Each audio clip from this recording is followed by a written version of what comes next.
Hello again, everyone. Back once more. I come to you, sadly, with something of a confession to make. This is hard for me, so bear with me, okay? And it doesn't happen too often, but I was wrong. Now, what I was wrong about was not specifically about the positions I took on the notions of community, or whatever you want to call all of these overlapping circles of friends and colleagues and comrades and fellow travelers. I don't know. I wasn't necessarily wrong about that. I stand by what I said there. But what I was wrong about, I fear, is what the backswing of the political pendulum would look like. Now, I maybe guess it was some sort of hopeful naivete on my part, some cautious yet unfounded optimism, which led me to hope that as discussions in society itself, as the pendulum that we have, swung away from the radical left, the social justice, gender justice left, which seems more than happy to defend Islamic extremism or pedophilia, while regarding things like male suicide epidemics or free speech, or even just the basic concepts of egalitarianism as some sort of laughable yet at the same time dire threat to some glorious future of manufactured diversity and uniform opinion. My hope was that as we moved back away from that, we would find ourselves sort of being presented with a new wave of almost radical individualists, those who might operate on a sort of almost anarchistic or libertarian level, thinking that the individual, and not the group, is of the highest order of consideration. Now, this is not an idea I particularly hold myself. I've mocked anarcho-capitalism and anarcho-communism plenty of times in the past, and I'll continue to do so going forward. But my hope would be that with the addition of an individualist narrative into the public discussion regarding things such as politics and the rights of groups versus individuals, that we might have some form of restored equilibrium.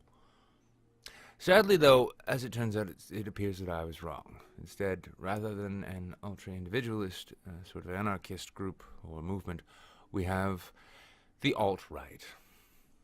So, now in my own personal IRL life so far, I've been having to put out a lot of fires lately, having to be the calm voice of reason amidst many circles of more progressive or liberal friends, especially in light of the election.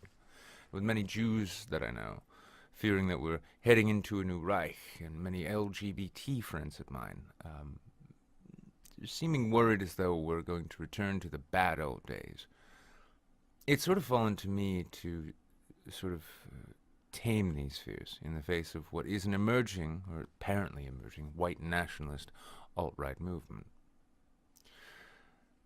Now, throughout all of this, all of these people have been very scared. They've expressed this fear multiple times. Now, my opinion, however, and this is what I've expressed to them, and this is what I'll express here, is that any fear or concern, genuine concern over the alt-right, especially the white nationalist alt-right, which extends beyond any desire to mock and deride them and just sort of argue them back into those dark, dusty little corners that they came from. Why, any real concern beyond this is itself unwarranted, needless.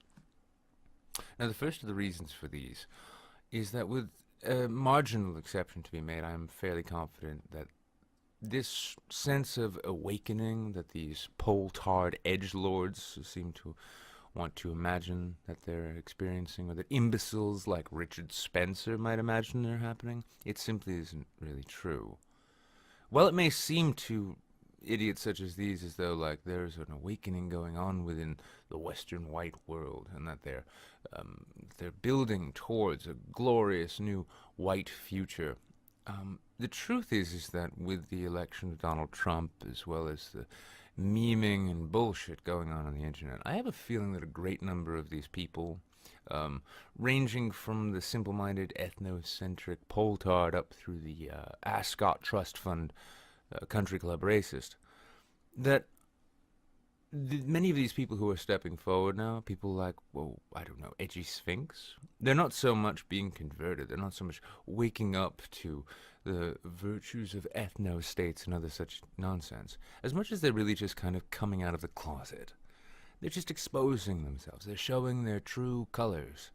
This is something which I welcome. Something personally that I encourage. Because I have always maintained that the best disinfectant is sunlight. When it comes to bad ideas, it's only by airing them in public and letting the public at large respond to them, to tell them how full of shit the speakers really are, that any real progress can be made on issues such as these. Now, the most likely reality before us here is simply that these white supremacists or these separatists are no longer operating under the otherwise correct assumption that the majority of Western society has rejected and will continue to reject their ethno-nationalist social engineering and their groupthink altogether. I mean, after all, we did fight a war over it. Now, failing to see the writing on the wall, they now step forward proudly to declare themselves openly as to what they've always been. To some degree, all at once, giving off an illusion that it's a movement growing day by day, this can be misinterpreted by people, and I think that's largely what's going on. But this awakening, this movement, I am very confident it simply isn't the case. Now, the realities of fringe political mania aside, these are not the only real reasons that I believe we have nothing really to fear from the alt-right or from the white nationalist set. And I'd like to take into consideration right now the civil war going on in their own ranks. Now, those who call themselves alt-right, ranging from imbeciles like Edgy Sphinx or other white nationalist cunts like Millennial Woes, while they're coming out on one side, you've also got the Milo Yiannopoulos and the Paul Joseph Watsons and the Mike Cernoviches coming out on the other. Now, everyone is trying to lay claim to what is the alt-right. Now, the very fact that white nationalists themselves have decided that they are going to lay claim to this and that they've been rather successful with the help of a sensational media that wants to actually paint this as a growing movement of white hate. The label of alt-right itself is dead in the water now. I mean, it's bad enough when you have to sort of skirt around the show pony wannabe Oscar Wilde nature of people like Milo, and then you actually have to understand that a whole boatload of neo-Nazis and fuckwit racists have decided that now it's their turn to claim the label. It's dead. It is really honestly dead. And the fact that as they fight, the only thing it seems that the especially white nationalist side is capable of is just screaming the word "cock" at someone else and just trying to pretend that they're being edgy in the process. It says a great deal about the fact that a movement, as it was, so new to the political landscape, is already going through the sort of civil war that it took the neoconservative right nearly 20 years to inspire. Or in the case of the neo-progressive social justice left, decades itself, as it built up and built up and built up, as it did. The fact that they're already going through this spells that their cohesion, their ability to maintain a movement, it's irrelevant in the context of how long they'll actually likely last. Now, so many of them have falsely seen some sort of glowing mountain of political capital that they can claim thanks to the election of Trump, but this itself just simply isn't there, as it is pretty obvious at this point that the majority of people who actually went out and voted for Trump weren't voting for him on these alt-right, MAGA fucking nonsense, meme bullshit narratives. And that even if he was perhaps, let's say, their dream ethno-nationalist god king, his ability to actually affect an agenda like that would not only be rebuffed by Congress and the Constitution, but would itself also lay the groundwork for the crumbling of yet another paradigm of right-wing conservative thought. So all in all, it's a mess, and it's a mess that I am so happy I'm not having to deal with. Now, these reasons for grabbing some popcorn in anticipation of the coming train wreck that is to be the legacy of the alt-right, these don't stop at the political incompetence, the civil wars, or limited numbers. In fact, really further evidence of this can really be found in just sort of the retarded, edgy, radical individuals who seem to be wanting to step forward to speak on behalf of this movement, and I think we know at this point who I'm talking about. Now, following the surfacing of the Richard Spencer videos where he sort of tried to dismiss the Nazi salutes and the "Hail Trump, Hail Victory" bullshit, it's just exuberance and enthusiasm. The Poltards, who seem to be inhabiting parts of Reddit and naturally Poll and Twitter and such, they were almost immediately jumping out with these defenses that, oh, well, it's all just memes, bro. It's all just memes, bro. It's all just memes, bro. It's just for lulz, bro. I'm just trying to get a reaction, bro. Now, beyond the pitiful attempt to dodge the embarrassment that this presented to them, one thing I couldn't help but ask of myself and then to them, of which I didn't really get a satisfactory answer, but how is it then that should a political movement which espouses to be very serious in its aims, but then backtracks every time they're caught in a compromising position of looking stupid, if all you have to rely on is, it's just a meme, bro, it's all just for the lulz, it's all just memes, man. If it's all just memes and it's all just for lulz, why should anyone give a fuck about anything you say? Why should you have subscribers or followers or any of that? Why should anyone actually take a goddamn word that comes out of your mouth or that you post to any form of social media remotely seriously? If it's all just exuberant, if it's all just to get a reaction, then I have to ask, what is this, a movement of edgy 15-year-olds who are just dying for their parents to pay attention to them once more? Is that what this is? Because if that's the case, you're dead in the water. You're never going anywhere. And that is going to follow you for the entirety of this.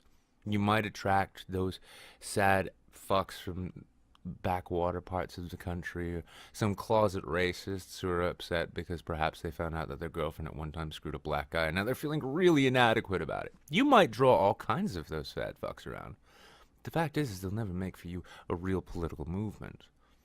And in the meantime, all of this memes and lulz bullshit really is just heaping further dirt upon the grave that you sank your pretty much stillborn political movement into. But if it's the other way around, if this isn't in fact all just memes and lulz, why is it anyone should take you seriously to begin with? We have had generations upon generations to really sort out why it is ethnocentrism, ethno-nationalism in the fashion that you espouse it, and the sort of racist backwards bullshit, the calling for the deaths and violence of against people who disagree with you. All of this fascist bullshit. Our societies, Western societies, these great and enlightened, wonderful Western societies which you claim to want to be defending, have roundly rejected your ideology, time and time again. Now, if it's not just a joke and you're dead serious about it, be prepared to fail in the most spectacular way, and no amount of saying it was just a joke, it was just for lulz, it was just for reactions, is going to save you or it.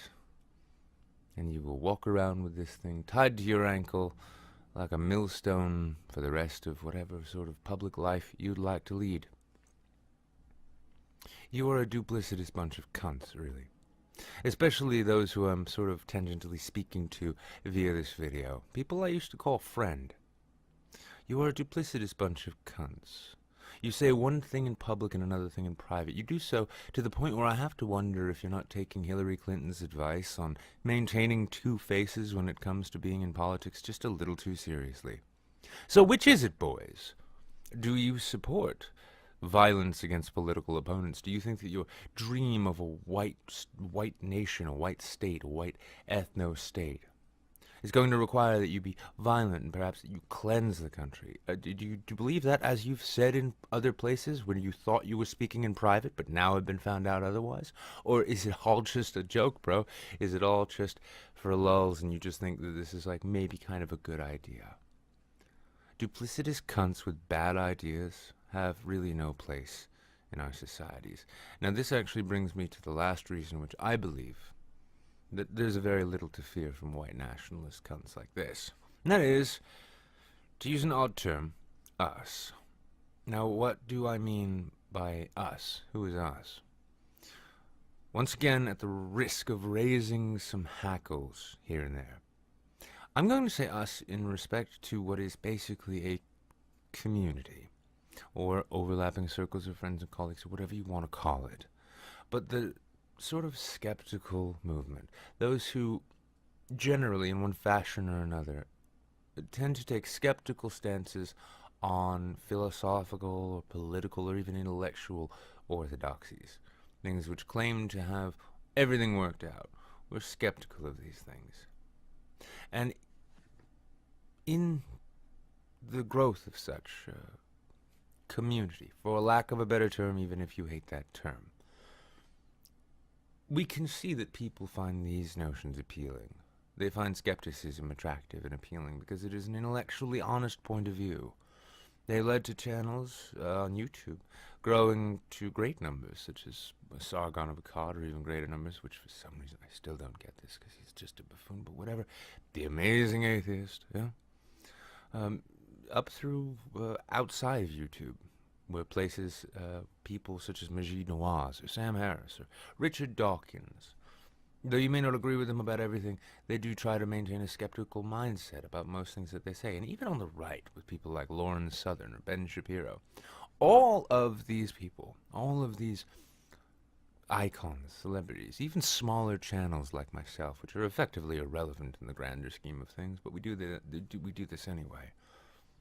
All of these have come to sort of find each other largely in opposition to their to the growing ranks of those who apply reductionist identity groupthink to everything, rejecting ethnocentrism in this sense. It's just par for course, be it from Black Lives Matter or the Black Panther Party or the alt-right. As was the case with Gamergate, the modern pushback against Islamists and their regressive apologists, and even the backlash against a corrupt media, what exists now, regardless of its specific label, is effectively a small army of vocal skeptics and critical thinkers who've taken a generally rejecting collectivist and identitarian politics. And they've been doing this now for years. And we've been all sharpening our teeth, going up against everyone from the religious right to the social justice warrior. This movement, though powerful throughout history, is a joke. And I'm speaking about white nationalism, of course. It is a joke.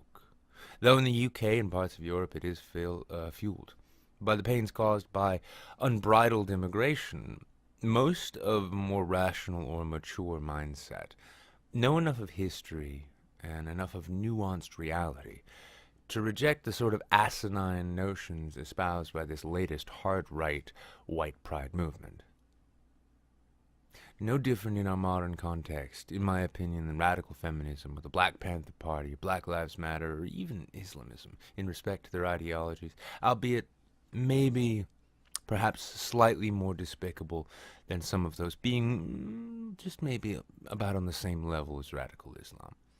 The racial supremacy movements, such as these, are destined to be on the decline, as both the growth in boldness among the critical, skeptical thinkers, as well as the general sense of humanism within Western advanced societies, the ones you claim to want to protect, the ones you think that you somehow can claim credit for because people who had your skin color helped improve the world, whereas you just, don't. These things are all too notable to overlook, even for the alt-right white nationalists out there. People like myself, we oppose regressive nonsense whenever we see it, no matter the color or however it's dressed up, no matter its form or its rhetoric, all of this. And while no fan of it in any respect, I for one actually appreciate these imbeciles stepping forward to throw up their arms in their salutes and say, "Hail Trump" and "Hail victory" and all of this other dumb shit. Because as they step forward into the light, they stumble while they do so. And I always, as I said before, maintain that sunlight is the best disinfectant for bad ideas.